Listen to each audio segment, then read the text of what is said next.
Could you allow me one aside? I just want to tell a short Carr story before we have questions. It involves that visit that he talked about of Republicans at Government House and elsewhere out here in Australia when he was Premier. Bear in mind this, which is not everyone knows, but is very well known.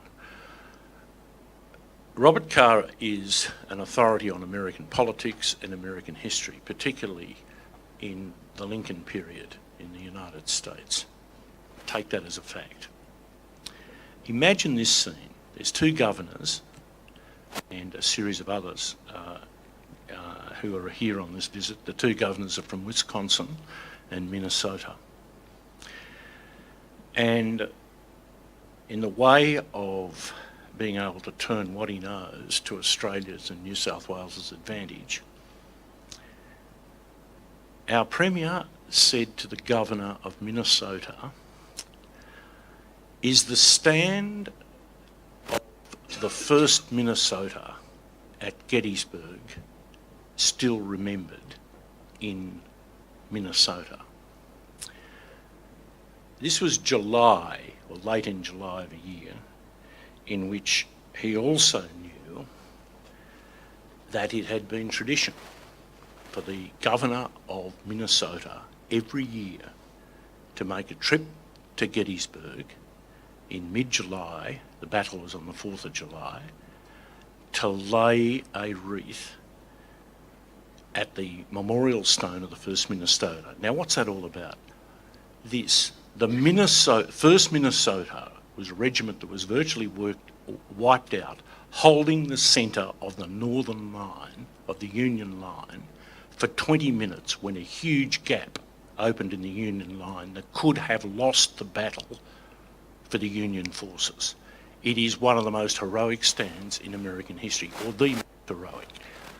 The Premier of New South Wales knew that. And he turned to the Governor and put that to him, and the Governor said, "Premier, I've only come back from Pennsylvania and Gettysburg 10 days before I came down here." He said, "I never expected to be at the other end of the world, to be reminded of the greatest stand that Minnesota had ever taken." That was our Premier when he was in office.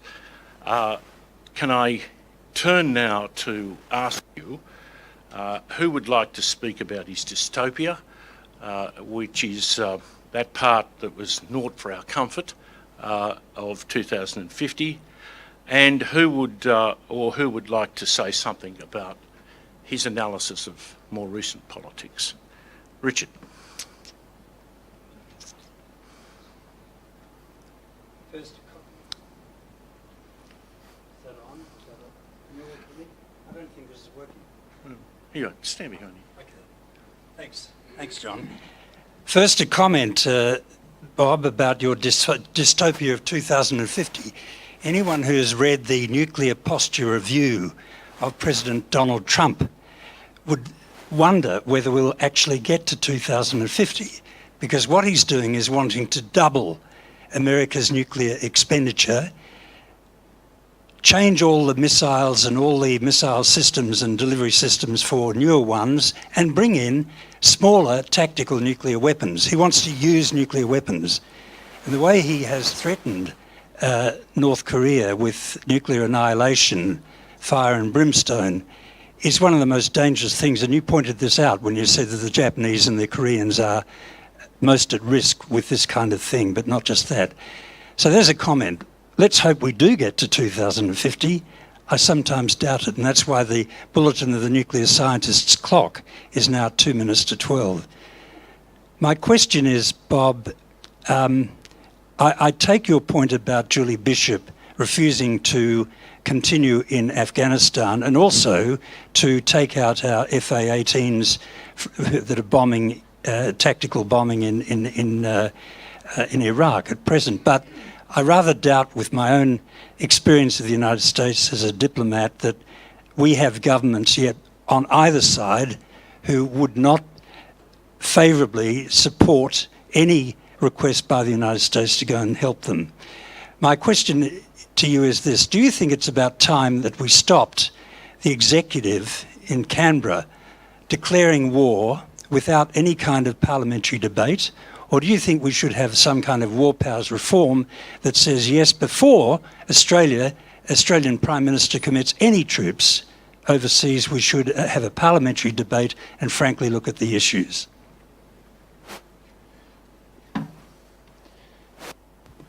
By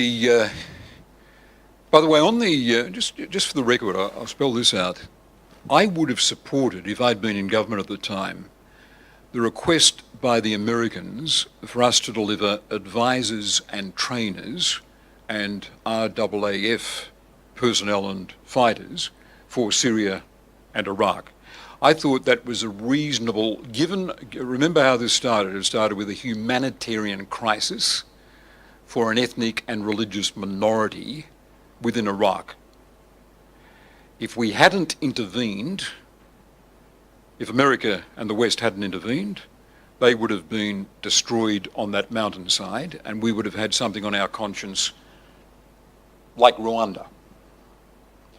So it was a not unreasonable request, and in addition, I think it was a reasonable alliance ask. It was valid on its own, and it was a reasonable request by America of an ally. So I just wanted to spell that out. Richard raises a big question. It's the executive that makes a decision about whether we enter a war in Australia. Robert Menzies gave a radio broadcast on Sunday, September 3, 1939, and he said a decision's been made in London by the Imperial Government, quote, and in consequence, Australia is always also at war with Germany, unquote. Now, I'm not saying any one of us would have resisted that, but the decisions made by the executive in the Australian system. The American Constitution, by the way, reserves war making for the Congress. I mean, that's ignored, that's steadily ignored in about 80 wars, in about 80 military commitments. But the US Congress, the wisdom of the Founding Fathers, which was considerable and which any Democrat in the world must applaud, they drew this constitution up in the 1780s, they said it's the Congress that should make the decision about war or peace. So what Richard's putting is really whether Australia in practice would do what the US Constitution requires on principle. Now I've got all the instincts and the bias of someone who's held executive government. I remember Keating saying to me once, he said, executive government's got rights too, and which is cheeky Keatingism. So my instincts as someone who's headed a government is to hang on to whatever rights I've got, not to keep ceding things to the legislature.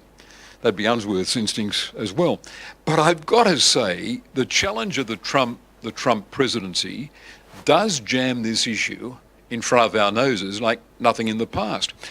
And I don't think it would be an unreasonable proposition for an Australian government to say explicitly, or just allow to creep in as practice, the notion that before we make at least a significant military commitment under ANZUS, there should be a statement to and a resolution of the Australian Parliament. One, that's completely compatible with ANZUS, because the ANZUS Treaty says that in the event of an attack on the Pacific territories of one of the parties, they shall respond in accordance with their constitutional processes. And the ANZUS Treaty uses softer language than NATO. It's really an obligation to consult. So nothing in your formula undermines the language of ANZUS. And second, It's what America does, or at least according to its constitution, what it should do. Allow a debate in the legislature. So I would say practicing this, perhaps without making a fuss about it, during the Trump and/or Pence presidencies would be a cautionary or prophylactic measure that I think the Australian people would welcome.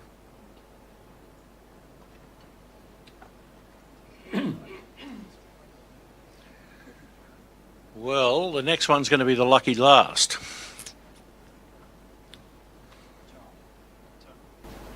John Cleary. Professor Carr, just an observation and a question.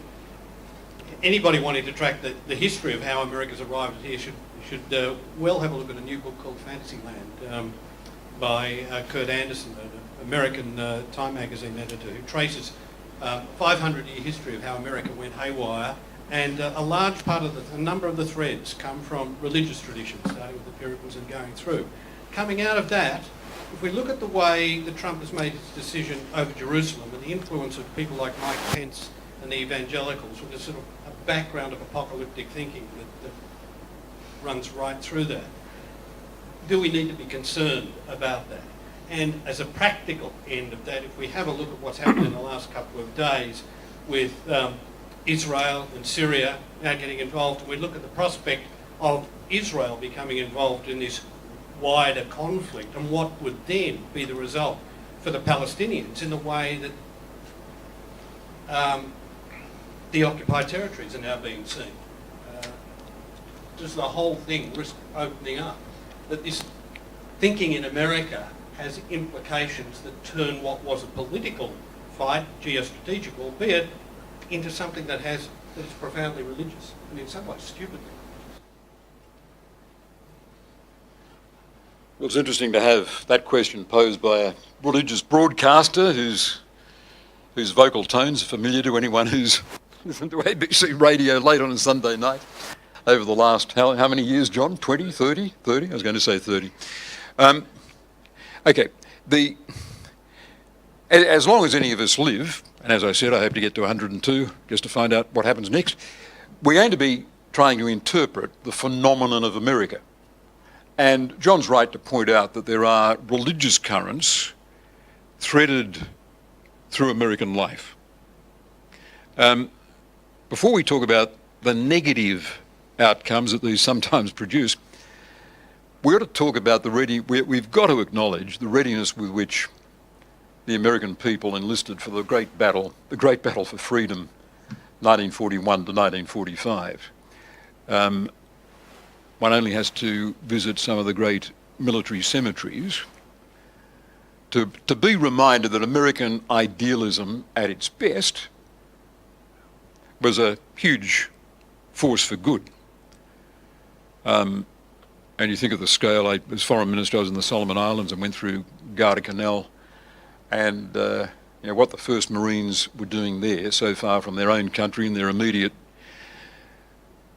national security, does render an Australian to think deeply and gratefully about America as a force for good.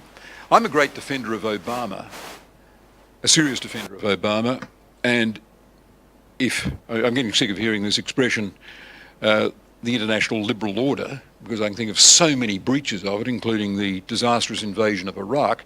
But if you're looking for that liberal international order at work, America applying nuclear non-proliferation and persuading the Iranians to stop short of developing their nuclear weapons capacity was a triumph of American leadership in restoring an item of the liberal global order, namely the 1969 Nuclear Non-Proliferation Treaty in respect of Iran. That's superb diplomacy. And it meets that challenge. What do you do, Kissinger said, what do you do when a country withdraws from the global order? Iran looked like it was on that path, but American-led diplomacy curbed it. North Korea is on that path, and America and the rest of the world is being tested. So I am concerned about the evangelical movement in America encouraging the settler movement in Israel, which it's wedded to. I think this is terrifying. There's such a powerful force in American politics. For them to say to the chauvinist right and the religious extremists in Israel, you can count on America's support no matter how many Palestinians you render homeless, no matter how far you press settlement expansion, is frightening. But again, what a reflection on Obama and Kerry that they stood up to that.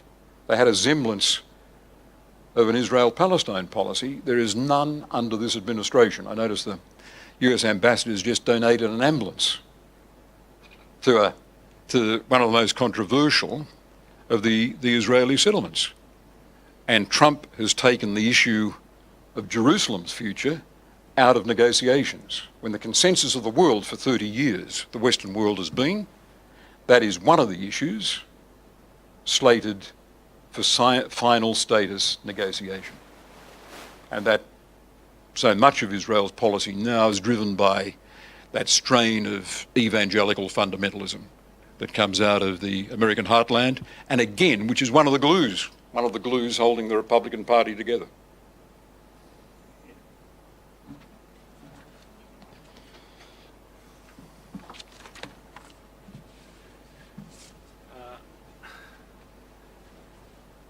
Everyone will have questions, and many of you are left pondering, and I'm going to have to leave you like that because it is a lunchtime gathering.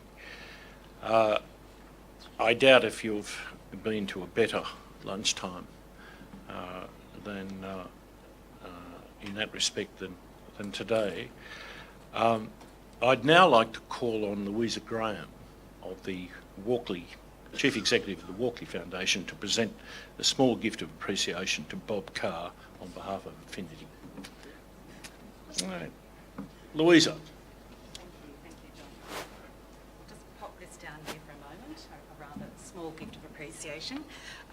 Just a few words. I want to thank Amit and Barry Unsworth and the Affinity Foundation for the excellent work that they do here.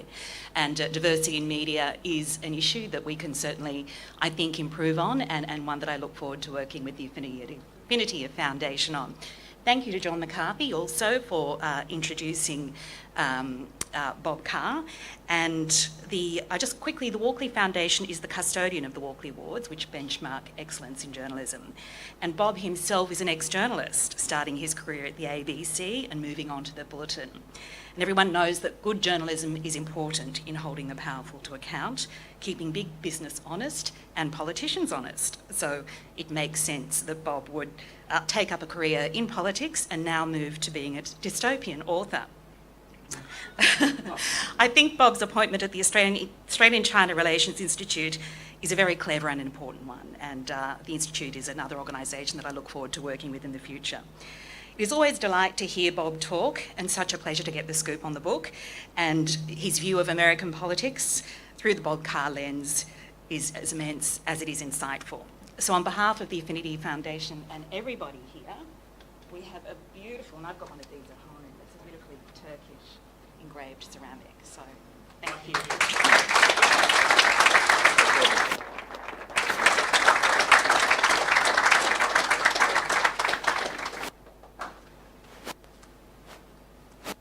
Thank you, Louisa. Very well done. Lucky you, Bob Carr. Bob, if you could come back up again, I'd like you to now present a gift on behalf of to today's sponsors, Sammy and Mamet, if they could come forward, please. Here.